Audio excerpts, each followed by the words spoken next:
എടുക്കുന്നത് റവയും പിന്നെ കുറച്ച് വെജിറ്റബിൾസ് ഒക്കെ മിക്സ് ചെയ്തിട്ടാണ് ഇത് റെഡിയാക്കിയിട്ട് എടുക്കുന്നത്.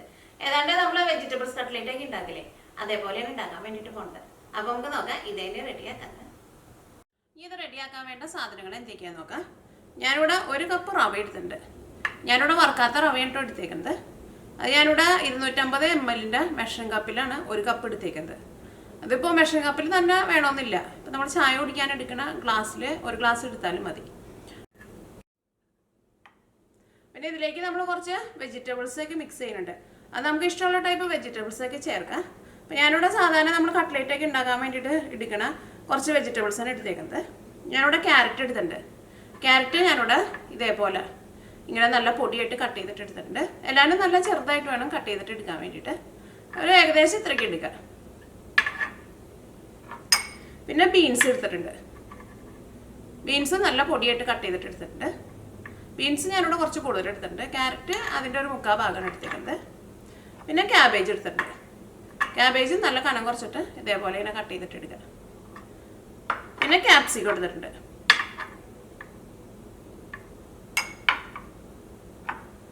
പിന്നെ കറിവേപ്പില എടുത്തിട്ടുണ്ട്, പച്ചമുളക് എടുത്തിട്ടുണ്ട്, സവോള എടുത്തിട്ടുണ്ട്. പച്ചമുളക് നിങ്ങളുടെ എരിവിനനുസരിച്ചിട്ട് ചേർക്കാം. ഞാനിവിടെ വലിയ ടൈപ്പ് പച്ചമുളകാണ് എടുത്തേക്കുന്നത്. അതൊരു ഏത് ടൈപ്പ് പച്ചമുളക് ആയിരുന്നാലും കുഴപ്പമില്ല. സാധാരണ ചെറിയ പച്ചമുളകിനായിരിക്കും നല്ല എരിവുണ്ടാവുക. പക്ഷേ ഇതേപോലെ ഇങ്ങനെ നമ്മൾ കട്ട്ലേറ്റൊക്കെ പോലെ ഉണ്ടാക്കിയിട്ട് കഴിക്കുമ്പോൾ അധികം എരിവില്ലാത്ത പച്ചമുളക് ചേർക്കുന്നതായിരിക്കും നല്ലത്. അത് നമുക്കറിയാലോ. അപ്പോൾ കടിക്കുമ്പോൾ നമുക്ക് അത്രയ്ക്ക് എരിയില്ലല്ലോ. അപ്പോൾ പച്ചമുളക് നിങ്ങളുടെ എരിവിനനുസരിച്ചിട്ട് ചേർക്കാം.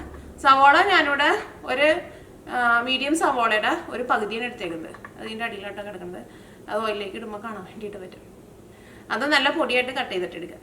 ഇതിന് ചെറുതായിട്ടൊരു പുളിരസം കൊടുക്കാൻ വേണ്ടിയിട്ട് 1 ടേബിൾ സ്പൂൺ തൈര് എടുത്തിട്ടുണ്ട്.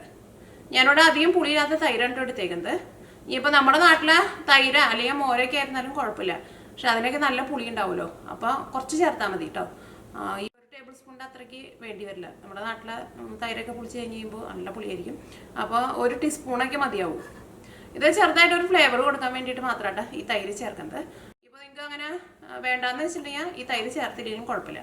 പക്ഷെ എനിക്ക് ആ തൈര് കൂടി ചേർക്കുമ്പോൾ ഒരു ചെറുതായിട്ടൊരു ഒരുപാട് പുളിരസമല്ല, എന്നാലും ചെറുതായിട്ടൊരു പുളിരസം ഉണ്ടാവും. 1 ടീസ്പൂൺ കടുക് എടുത്തിട്ടുണ്ട്. ഒരു ചെറിയ കഷ്ണം ഇഞ്ചി ഇതേപോലെ ഇങ്ങനെ നന്നായിട്ട് ചതച്ചിട്ടെടുത്തിട്ടുണ്ട്. ഇതിലേക്ക് വെളുത്തുള്ളി ചേർക്കണില്ല കേട്ടോ. പിന്നെ ഇതിലേക്ക് മഞ്ഞൾപ്പൊടിയും വേണം, ഗരം മസാലയും വേണം. അത് രണ്ടാണ് മസാലപ്പൊടികളായിട്ട് ചേർക്കണത്. മല്ലിപ്പൊടിയും മുളകിൻ്റെ പൊടിയൊന്നും ചേർക്കണില്ല കേട്ടോ. അപ്പോൾ ഇത് റെഡിയാക്കാൻ വേണ്ടിയിട്ട് ഈ പച്ചക്കറികളെല്ലാം കൂടിയിട്ടൊന്ന് വഴറ്റിയിട്ട് എടുക്കണം. ഇത് റെഡിയാക്കാൻ വേണ്ടിയിട്ട് ഒരു പാൻ വെച്ചിട്ട് ചൂടാക്കാം. ഇതിലേക്ക് ആവശ്യത്തിന് ഓയിൽ ചേർക്കാം. ഓയിൽ നമുക്ക് ഇഷ്ടമുള്ള ഓയിൽ ചേർക്കാം കേട്ടോ.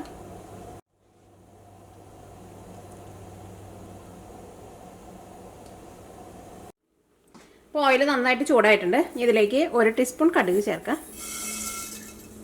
എനിക്ക് ചെറിയ നീരുവീഴ്ചയും ചെറിയ പനിയൊക്കെ ആയിട്ട് ഇരിക്കേണ്ട, അതുകൊണ്ട് സൗണ്ട് ചെറുതായിട്ട് അടഞ്ഞിട്ടുണ്ട് നമ്മൾ.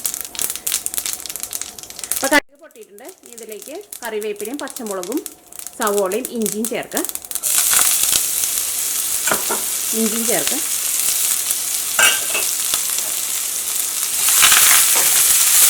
ഇതെല്ലാം കൂടിയിട്ടൊന്ന് വഴറ്റിയിട്ട് എടുക്കുക. ഈ സവോളയൊന്നും പൊരിഞ്ഞ് നല്ലൊരു ഗോൾഡൻ കളർ ആവാൻ വേണ്ടിയിട്ട് നിൽക്കണ്ട.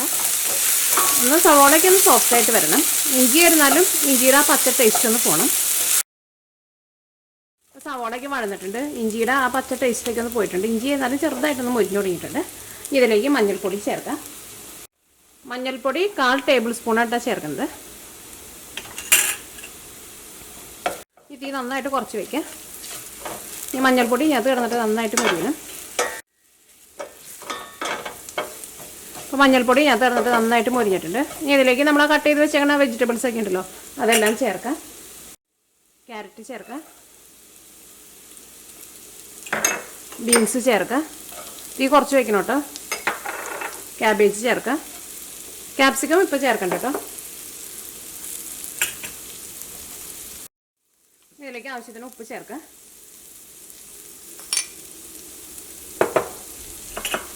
ഇതെല്ലാം കൂടിയിട്ടൊന്ന് മിക്സ് ചെയ്യാം. ഞാനിവിടെ തീ നന്നായിട്ട് കുറച്ചിട്ടുണ്ട് വെച്ചേക്കുന്നത്.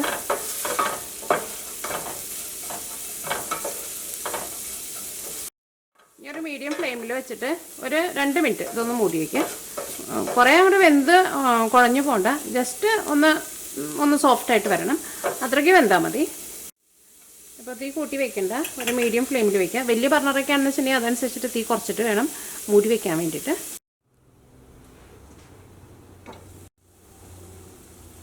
ഇത് ഞാനിവിടെ 2 മിനിറ്റ് മീഡിയം ഫ്ലെയിമിൽ മൂടി വെച്ചിട്ടുണ്ടായിരുന്നു. നമ്മുടെ പച്ചക്കറിയൊക്കെ നല്ല സോഫ്റ്റായിട്ട് വന്നിട്ടുണ്ട്. പച്ചക്കറി വെന്തിട്ടുണ്ട്, കാരണം പെട്ടെന്ന് വെന്ത് കിട്ടും. ഒരുപാട് വെന്ത് അങ്ങോട്ട് കുഴഞ്ഞു പോകണ്ട. ഇത് നന്നായിട്ട് കൂട്ടി വയ്ക്കുക. ഇതിലേക്ക് ക്യാപ്സിക്കം ചേർക്കാം. ക്യാപ്സിക്കം ലാസ്റ്റ് ചേർത്താൽ മതി.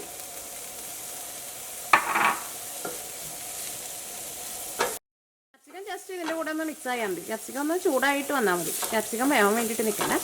ഇനി ഇതിലേക്ക് റവ ചേർക്കാം. നമ്മൾ 1 കപ്പ് റവ എടുത്ത് വെച്ചിട്ടുണ്ടല്ലോ, ഈ റവ ചേർക്കാം.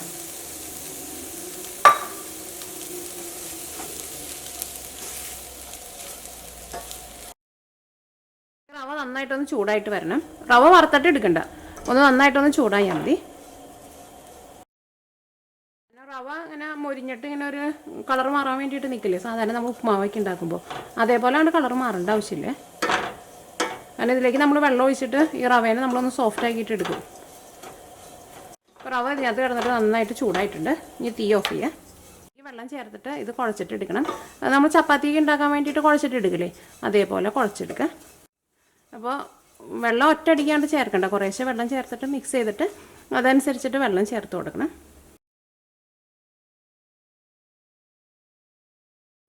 കാരണം ഒന്ന് കുഴച്ചെടുക്കാൻ പാകത്തിന് വെള്ളം ചേർക്കണം. സാധാരണ നമ്മൾ കുടിക്കാനെടുക്കണ വെള്ളം ചേർത്താൽ മതി, ചൂടുള്ള വെള്ളമൊന്നും ചേർക്കേണ്ട ആവശ്യമില്ല.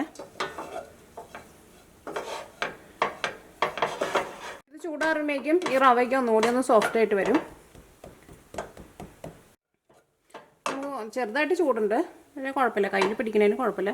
അതിന് അത്രയ്ക്കാണ് ചൂടില്ല. കയ്യിൽ വെച്ചിട്ട് ഇതേപോലെ ജസ്റ്റ് ഒന്ന് ഇങ്ങനെ ഉരുട്ടി നോക്കാം. അപ്പോൾ നമുക്ക് ഇതേപോലെ ഇങ്ങനെ ഉരുട്ടി എടുക്കാൻ വേണ്ടിയിട്ട് പറ്റണം.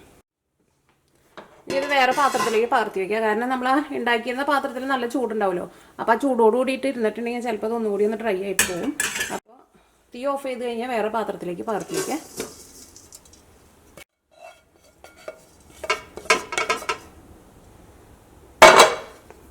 ഇതിലേക്ക് 1 ടേബിൾ സ്പൂൺ തൈര് ചേർക്കുക.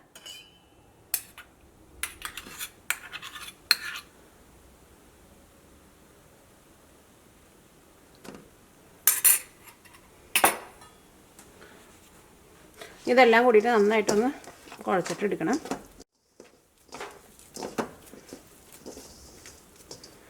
ഇങ്ങനെ കുഴച്ചെടുക്കുന്ന സമയത്ത് നിങ്ങൾ ടേസ്റ്റ് നോക്കിയിട്ട് ഉപ്പ് വേണമെന്ന് വെച്ചിട്ടുണ്ടെങ്കിൽ അതനുസരിച്ചിട്ട് ഉപ്പ് ചേർക്കുക. അപ്പോൾ വെള്ളത്തിൻ്റെ അളവൊക്കെ നല്ല കറക്റ്റ് ഭാഗമായിട്ട് വന്നിട്ടുണ്ട്.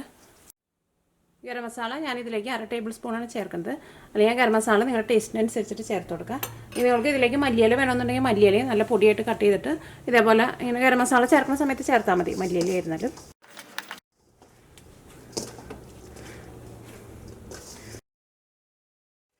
ഇത് കുറച്ച് ഡ്രൈ പോലെ തോന്നുന്നുണ്ട്. ഞാനിതിലേക്ക് കുറച്ചും കൂടി വെള്ളം ചേർക്കുന്നുണ്ട്. നമ്മൾ കുഴച്ചെടുക്കുന്ന സമയത്ത് നമുക്ക് അറിയുള്ളൂ.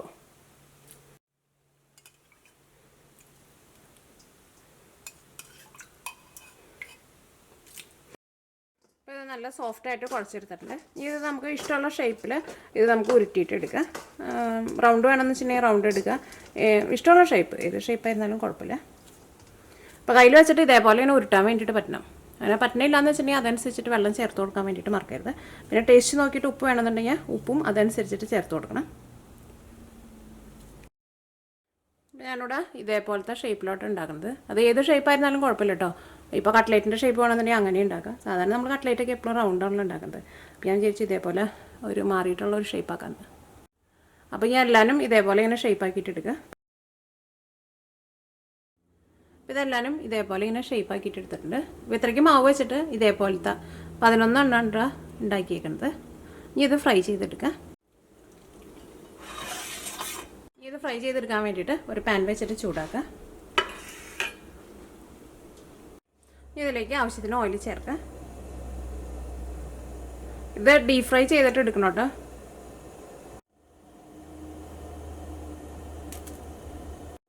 ഓയിൽ നന്നായിട്ട് ചൂടാവണം കേട്ടോ. ഓയിലൊന്നും കൂടി ചൂടാവാനുണ്ട്. കാരണം എന്തെങ്കിലും സാധനം നമ്മൾ ഓയിലിലേക്ക് ഇങ്ങനെ കുറച്ചൊന്ന് ഇട്ട് നോക്കുമ്പോൾ അതിങ്ങനെ പെട്ടെന്ന് അങ്ങോട്ട് അടിയിൽ പോയിട്ട് മുകളിലേക്ക് പൊന്തി വരണം. അപ്പോഴായിരിക്കും ഓയിൽ നന്നായിട്ട് ചൂടായിട്ടുണ്ടാവുക. എന്ത് സാധനം ഇടുമ്പോൾ നല്ല ചൂടോട് കൂടിയിട്ട് ഇടുക. അത് കഴിഞ്ഞിട്ട് മൊരിച്ചിട്ടെടുക്കേണ്ട സാധനങ്ങളൊക്കെയാണെന്ന് വെച്ചിട്ടുണ്ടെങ്കിൽ ഇടുമ്പോൾ നല്ല ചൂടിലിടുക. അത് കഴിഞ്ഞിട്ട് തീ കുറച്ച് വയ്ക്കുക. പിന്നെ നമ്മൾ ഓയിലിൽ നിന്ന് എടുക്കാൻ പോണതിന് മുമ്പ് തീ നന്നായിട്ട് കൂട്ടി വെച്ചിട്ട് വേണം എടുക്കാൻ വേണ്ടിയിട്ട്, അല്ലെങ്കിൽ അതിൻ്റെ ഉള്ളിൽ ഓയിൽ പിടിച്ചിരിക്കും. ഇത് ഓരോന്നായിട്ട് ഓയിലിലേക്ക് ഇടാം. ഇട്ട് 1 മിനിറ്റ് കഴിഞ്ഞ് കഴിയുമ്പോൾ പിന്നെ തീ ഒന്ന് കുറച്ച് വയ്ക്കുക. കാരണം ഇതിൻ്റെ ഉള്ളൊക്കെ കൂടിയിട്ട് നമുക്കൊന്ന് മുരിഞ്ഞ് കിട്ടണം. ഇതിൻ്റെ പുറത്ത് നമ്മളിങ്ങനെ ഇടുമ്പോൾ വേറെ ബ്രെഡ് ക്രംസ് അതൊന്നും വെച്ചിട്ട് നമ്മൾ കോട്ടിങ് കൊടുക്കരുത്. കാരണം എന്താണെന്ന് വെച്ചിട്ടുണ്ടെങ്കിൽ ഈ റവ ശരിക്കും വെന്തിട്ടില്ലല്ലോ. ഇതേപോലെ ഫ്രൈ ചെയ്തിട്ട് എടുക്കുമ്പോഴാണ് റവ വെന്ത് കിട്ടുന്നത്. ഒരു സൈഡ് ചെറുതായിട്ട് മുരിഞ്ഞിട്ടുണ്ട്, മറ്റേ സൈഡ് തിരിച്ചിടുക. ഇങ്ങനെ ഓരോ സൈഡ് തിരിച്ച് മറിച്ചിട്ടിട്ട് മുരിച്ചിട്ടെടുക്കുക.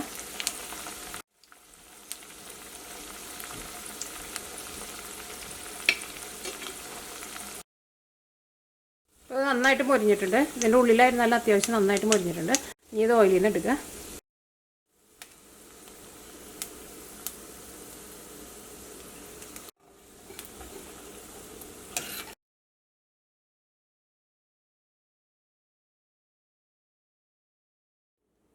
അപ്പോൾ ഇതെല്ലാവരും ഫ്രൈ ചെയ്തെടുത്തിട്ടുണ്ട്. പിന്നെ ഇത് കഴിക്കുമ്പോൾ ചെറിയ ചൂടോട് കൂടിയിട്ട് കഴിക്കുക. ചായയുടെ കൂടെ കഴിക്കാൻ വേണ്ടിയിട്ട് നല്ല ടേസ്റ്റായിരിക്കും. നിങ്ങളെല്ലാവരും ട്രൈ ചെയ്ത് നോക്കാം. നിങ്ങൾക്ക് എല്ലാവർക്കും നല്ല ഇഷ്ടമാവും.